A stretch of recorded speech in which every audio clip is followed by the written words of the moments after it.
बाजार जो है लोगों से भरा हुआ था, काफ़ी भीड़-भाड़ थी उस टाइम। तभी अचानक वो हुआ जो आप सुनेंगे तो पैरों तले ज़मीन खिसक जाएगी।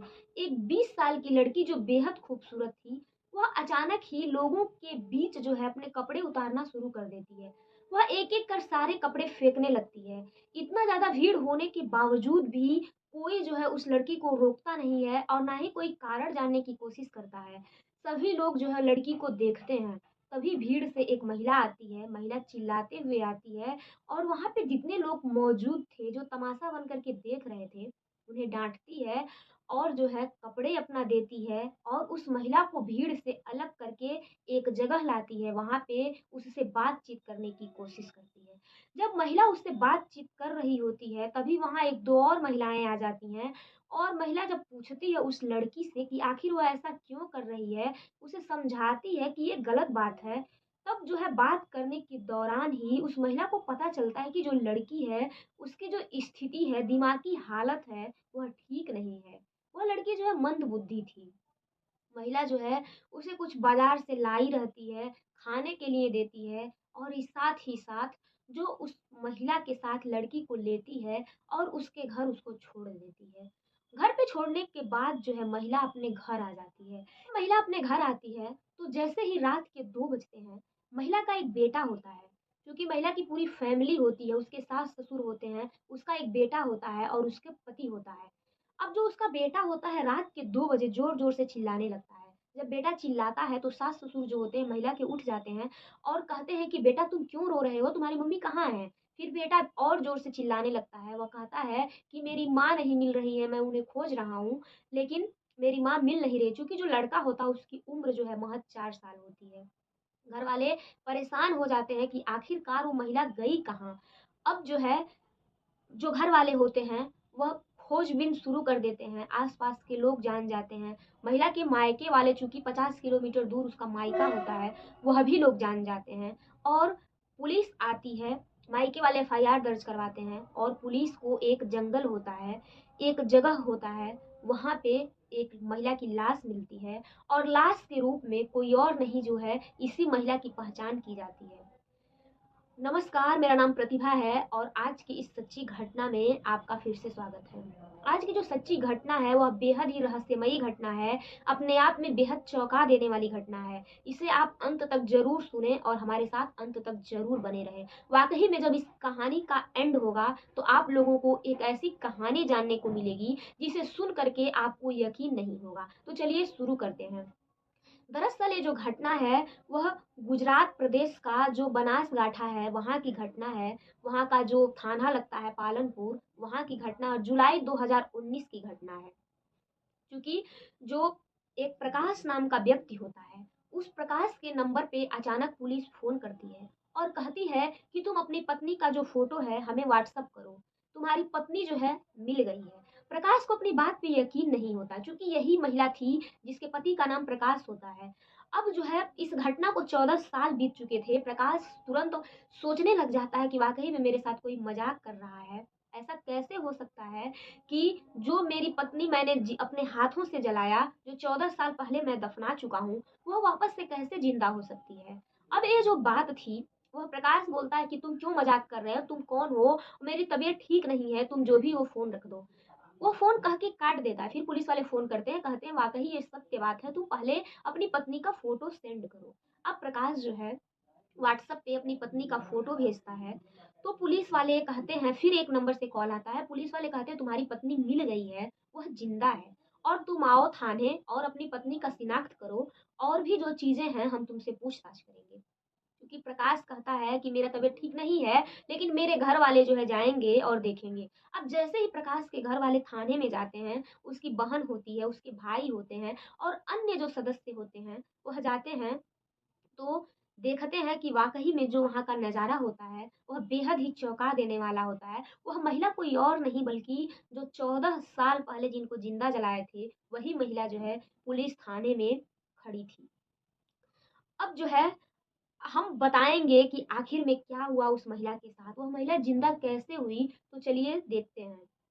अब दरअसल जो महिला थी, जब इसकी लाश जंगल में मिलती है, अब महिला जंगल में मिलते ही सुबह के 3 से 4 बजे होते हैं और जब उसके मायके वाले आते हैं महिला के, तो एफआईआर दर्ज करवाते हैं सास-ससुर पे, पति पे और जो उसकी बहन होती है, यानी कि जो महिला की ननद होती है उसके ऊपर। घरवाले कहते हैं कि ये लोग मेरी बेटी को मारते-पीटते थे और काफ़ी ज़्यादा प्रताड़ित करते थे और साथ ही दहेज ना मिलने पर ये लोग मेरी बेटी को जला दिए। अब जो है ऐसा जो महिला के मायके वाले थे उनके द्वारा कहा जाता है। पुलिस जो है साथ ही जंगल में जब लाश मिलती है, तो लाश जो है उसपे केरोसिन डाल के जला दिया जाता है लाश का चेहरा और जो महिला होती है उसकी पहचान भी इसी महिला के रूप में की जाती है क्योंकि इस सेम टू सेम जो है कपड़े, उसके हाव-भाव सारी चीज़ों से लग रहा था कि वाक़ई में घर वाले जो है उसको मौत की नींद सुला करके और यहाँ पे चूँकि महिला की पहचान ना हो पाए इसलिए जला दिए हैं। लाश को कब्जे में पुलिस लेती है, पोस्टमार्टम रिपोर्ट दर्द आता है और उसमें जो है मौत का खुलासा जो है गला दबाकर होने से होता है। फिर घरवाले जितने भी होते हैं, अब जो है पति पुलिस पूछताछ करती है कि पति तो मुंबई रहता था, चूँकि इस महिला का पति होता है जो मुंबई में काम-काज करता है, तो पुलिस कहती है कि आखिरकार पति जब मुंबई रहता है तो महिला को मारता-पीटता कौन था? मायके वाले बताते हैं कि सास-ससुर और जो ननद थी वह मारती-पीटती थी जिससे मेरी बेटी को उन लोगों ने दहेज के लिए मार डाला। अब पुलिस जो है जो सास-ससुर होते हैं और जो लड़की होती है घर की, उसको गिरफ्तार करके जेल में डाल देती है। अब जेल में डालने के बाद जो है, साल 2 चूँकि पुलिस के पास पर्याप्त सबूत भी नहीं होता है, लेकिन फिर भी जो है हाव-भाव और कपड़ों को देख कर के पुलिस इस नतीजे पे पहुँच जाती है कि जो मर्डर है वह घरवालों ने ही किया है। अब जो है चूँकि ये घटना जो है 5 फरवरी 2005 की होती है, अब आता है 2006 और जो महिला के ससुर होते हैं, वह जो है उनकी रिहाई होती है, ज़मानत पे आते हैं, लेकिन 2006 के आस-पास ही जो उनका नाम अमृत पांचाल होता है, उनको हार्ट अटैक आता है और वे मर जाते हैं। अब उनके मरने के बाद जब 2013 आता है, तो जो सास होती हैं महिला की, वह भी जो है मर जाती हैं। सबसे हैरानी की बात ये है कि जो बेटा होता है जिनका नाम प्रकाश होता है, वो मुंबई में काम करता है, उसे भी लीवर का कैंसर हो जाता है, वह काम-धाम छोड़ कर के घर आ जाता है और वह भी एक बिस्तर पर पड़ा रहता है, अंतिम साँसें गिन रहा होता है। हैरानी की बात तब होती है कि वह भी मर जाता है। अब जो है गाँव वाले होते हैं, वो हमेशा कहते हैं कि इन लोगों ने जो महिला के साथ अत्याचार किया, जो महिला के साथ इन्होंने मौत की नींद सुला दी, उसी का परिणाम है, उसी का पाप लग रहा है इन लोगों को। साथ ही साथ जब गाँव वाले ऐसा कहते थे, तो जो परिवार के लोग थे, वह काफ़ी दुखी होते थे। अब जो है पुलिस अचानक से एक व्यक्ति होता है। व्यक्ति जो हिमाना में एक चोरी हुई रहती है, चोरी 20 लाख की हुई रहती है, उसी के सिलसिले में एक व्यक्ति होता है, उसको पुलिस जो है पकड़ती है। अब जो पुलिस है उससे उसको पकड़ती है तो पुलिस कहती है कि तुमने 20 लाख की चोरी की या नहीं की? वो व्यक्ति बताता है कि हाँ, मैंने 20 लाख की चोरी की क्योंकि 20 लाख की चोरी कोई मामूली चोरी नहीं होती है। अब पुलिस जो है उससे और पूछताछ करती है कि तुमने क्या-क्या अपराध किए? अब वह व्यक्ति जो है पुलिस को बताता है कि मैंने जो है साल 2005 में एक महिला का कत्ल भी किया है। जो महिला जो है मंदबुद्धि थी। पुलिस यह सुन कर के काफ़ी ज़्यादा चौंक जाती है क्योंकि पुलिस को लगता है कि 5 फरवरी को 2005 को ही गाँव में एक और घटना हुई थी। पुलिस उससे इसका तार जोड़ने लगती है और साथ ही साथ जो व्यक्ति होता है, उससे और ज़्यादा पूछताछ करना शुरू करती है। व्यक्ति का नाम जो होता है बिभुजा राठौर होता है और जो महिला मिलती है 14 साल बाद थाने में, उसका नाम जो है विकी पांचाल होता है। अब पुलिस कहती है कि आखिर ऐसी क्या वजह थी जिससे तुमने उस महिला का कत्ल किया, वो भी मंदबुद्धि महिला की, ऐसी क्या वजह थी? अब जो व्यक्ति है बताना शुरू करता है, वाक़ई में जो आप सुनेंगे तो आपको यकीन नहीं होगा। व्यक्ति बताता है कि जो विकी पांचाल थी, वह पहले मेरी प्रेमिका थी, लेकिन घर वाले जो है उसकी मर्ज़ी के खिलाफ जो है उसकी शादी करा देते हैं और शादी किसी और से नहीं जब बल्कि उसी प्रकाश से हुई रहती है। अब विकी पांचाल की शादी तो हो जाती है प्रकाश से, लेकिन वो खुश नहीं रहती है। वह अपने प्रेमी को भूल नहीं पाती है जिसका नाम बिभुजा राठौर होता है। वह प्रेमी से कहती है कि मुझे तुम्हारे साथ रहना है। अब जो उसका पति प्रकाश होता है, वह पहले जो है अहमदाबाद में काम करता है। विकी पांचाल को लेकर के शादी के बाद अहमदाबाद जाता है। वहाँ पति सोचता है कि कैसे भी करके फैमिली अच्छी रहे, घर को अच्छे से चलाए। लेकिन जो विकी पांचाल होती है, वो अपनी प्रेमी को भूल नहीं पाती है। इसी बीच 4 साल तक पति के पास रहती है, एक बच्चा हो जाता है, बच्चे का नाम यश होता है। और जो है अफ़सोस की बात ये है कि इतना अच्छा पति मिलने के बाद भी जो विकी पांचाल थी वो खुश नहीं रहती। वो पति से कहती है कि मुझे तुम्हारे पास नहीं रहना है, मुझे मुंबई जाना है। क्योंकि जो विकी पांचाल का परिवार था वह भी मुंबई में रहते थे। वह कहती है कि मुझे मुंबई जाना है, वहीं पे तुम सब व्यवस्था कर लेना, फिर मैं तुम्हारे पास आऊँगी, तब तक मैं अपने घर जा रही हूँ, मतलब तुम्हारे गाँव जा रही हूँ। पति कहता है ठीक है तुम बेटे को लेके गाँव जाओ और जैसे ही मैं पूरा व्यवस्था कर लूँगा, कोई काम खोज लूँगा, फ्लैट ले लूँगा, फिर तुम आ कर के यहाँ मेरे साथ रहना। अब दोनों में यही बात बनती है, विकी पांचाल गाँव जाती है अपने बेटे को लेकर के, लेकिन वह जो उसका पति होता है, जिसका नाम जो है होता है विभूजा राठौर, उसको प्रेमी सॉरी उसको भूल नहीं पाती, वो उससे कहती है कि मुझे तुम्हारे पास रहना है और कैसे भी करके मैं तुम्हारे साथ आ जाना चाहती हूँ हमेशा के लिए। फिर दोनों कहते हैं कि ऐसे तो लोग जान जाएँगे कि तुम कहाँ गई, फिर खोजने की भी कोशिश करेंगे। कुछ ऐसा प्लान बनाओ जिससे काम भी बन जाए और कोई ना जाने। फिर यही महिला होती है, चूँकि मंदबुद्धि महिला जो लड़की होती है उसकी मदद की रहती है, उससे इसका कुछ लगाव भी होता है और एक प्लान बनाती है कि क्यों ना जो मंदबुद्धि लड़की है उसको अपना कपड़ा पहना दिया जाए, उसको मार करके और अपना सारा चीज़ उसे पहना दिया जाए ताकि जब पुलिस लाश की शिनाख्त करे तो हूबहू जो है किसी को शक ना हो।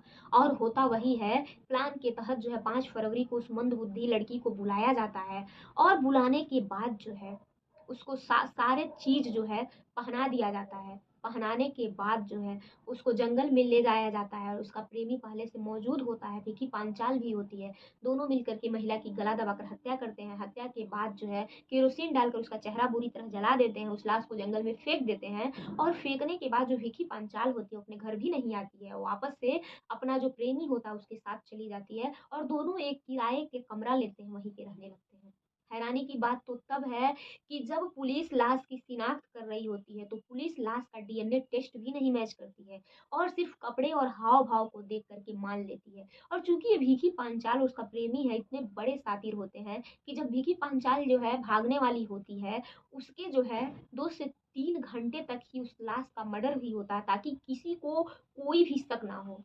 लेकिन कहते हैं जुर्म की दुनिया बहुत छोटी होती है। आप जुर्म करके बच तो सकते हैं लेकिन कुछ टाइम के लिए। पाप का अंत जब होता है तो वाक़ई में जो चेहरे हैं वह सामने आ ही जाते हैं। अब जो है एक चोरी होती है और चोरी में जब उसका प्रेमी पकड़ा जाता है, क्योंकि जो उसका प्रेमी होता है विभुजा राठौर, वह क्रिमिनल टाइप का व्यक्ति होता है। वो हमेशा छोटे-मोटे अपराध कर देता है, लेकिन जब ये भयानक चोरी होती है तो वह पुलिस के पास आता है, पुलिस गिरफ्तार करती है और पूछताछ में वह अपने उस जुर्म को भी कबूल कर देता है जो उसने पास्ट में किए होते हैं। अब पुलिस जो है विकी पांचाल को भी अरेस्ट करती है। अब विकी पांचाल जो है वह पुलिस कहती है कि तुमने आखिर में ऐसा क्यों किया? तो वह बताती है पुलिस को कि मैं मेरा प्रेमी है और मैं इसके साथ रहना चाहती हूँ। अब इस घटना को 14 साल हो जाते हैं, 2005 की घटना होती है, 2019 में जो है यह लड़की पकड़ी जाती है और यह अपना नाम भी बदल कर वहाँ रह रही होती है। विकी पांचाल से भावना राठौर इसका नाम रख दिया होता है इसका प्रेमी और आखिरकार दोनों पकड़े जाते हैं। जब उसका बेटा उस समय 4 साल का होता है, लेकिन अब जो है 18 साल का होता है। और बेटा जो अपनी माँ से कहता है, माँ तुमने ऐसा क्यों किया? तुम्हारे एक गलती या तुम्हारे अपराध की सज़ा पूरे घर वालों को मिली, मेरा पढ़ाई छूट गया, पिताजी इस दुनिया में नहीं है, दादा-दादी नहीं है, मेरा पूरा परिवार बिखर गया। अब जो है पुलिस जो है दोनों को जेल में डाल देती है, लेकिन जहाँ तक गुनहगार जो है वह लड़की है, वह औरत है, उतनी ही गुनहगार जो है पुलिस है।